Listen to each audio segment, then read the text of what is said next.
ನೋಡ್ತಿದ್ರೆ ರಾಂಗ್ ಅನಿಸ್ತೈತೆ. ಯಾಕೆ ಅಲ್ಲಿ ಬಾರ್ಡರ್ ಡಿಸೈನ್ ಹೋಗಿ ಕಷ್ಟ ಅಂತ ಇದ್ದೀರಲ್ವಾ?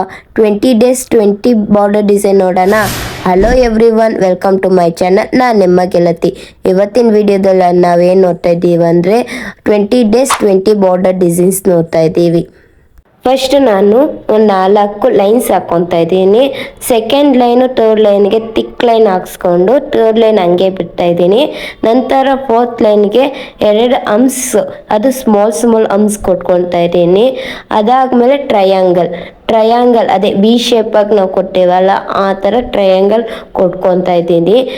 ನಂತರ ನಾನು ಆ ಟ್ರಯಾಂಗಲ್ ಹಾಕಿದ ತಕ್ಷಣ ಕೆಳಗಡೆ ಲೈನ್ ಹಾಕೊತಾ ಇದ್ದೀನಿ. ನಂತರ ಟ್ರಯಾಂಗಲ್ ಎಡ್ಜ್ ಕೆಳಗಡೆ ಎಲ್ಲ ಒಂದು ಲೈನ್ ಹಾಕ್ಕೊಂಡು ಆ ಲೈನ್ ಕೆಳಗಡೆ ಒಂದು ಹಾಫ್ ರಿಂಗ್ ಥರ ಒಂದು ಸರ್ಕಲ್ ಹಾಕೊತಾ ಇದ್ದೀನಿ. ನಂತರ ಈ ಸ್ಟ್ರೈಟ್ ಲೈನ್ ಆಯ್ತಲ್ವ, ಆ ಸ್ಟ್ರೈಟ್ ಲೈನ್ಗೆ ಹಾಫ್ ರಿಂಗ್ ಥರ ಹಾಕೊತಾ ಇದ್ದೀನಿ. ಆಮೇಲೆ ಈ ಟ್ರಯಾಂಗಲ್ ಶೇಪ್ ಕೊಟ್ಟಿದ್ದೀನಿ, ಆ ಶೇಪ್ಗೆಲ್ಲ ಫಿಲ್ ಮಾಡಿ ಅದಾದಮೇಲೆ ಈ ಕಡೆ ಒಂದು ಲೈನ್ ಹಾಕ್ಕೊಂಡಿದ್ದೀವಲ್ವ ಕೆಳಗಡೆ, ಅದಕ್ಕೂ ಫಿಲ್ ಮಾಡ್ಕೊಂಡು ಕೆಳಗಡೆ ಈ ಹಾಫ್ ರಿಂಗ್ ಥರ ಹಾಕಿದ್ದೀನಲ್ವ ಅದಕ್ಕೂ ನಾನು ಫಿಲ್ ಮಾಡ್ತೀನಿ. ಈ ಡಿಸೈನ್ ನಿಮಗೆ ಇಷ್ಟ ಆಗಿದ್ರೆ ಲೈಕ್ ಮಾಡಿ, ಮುಂದಿನ ವಿಡಿಯೋಗೆ ನನ್ನ ಫಾಲೋ ಮಾಡ್ಕೊಳ್ಳಿ. ನಿಮ್ಮನೆ ಫಂಕ್ಷನ್ಗೂ ನಾವು ಮೆಹಂದಿ ಹಾಕ್ಬೇಕಂದ್ರೆ ನಮ್ಮನ್ನು DM ಮಾಡಿ. ಧನ್ಯವಾದಗಳು.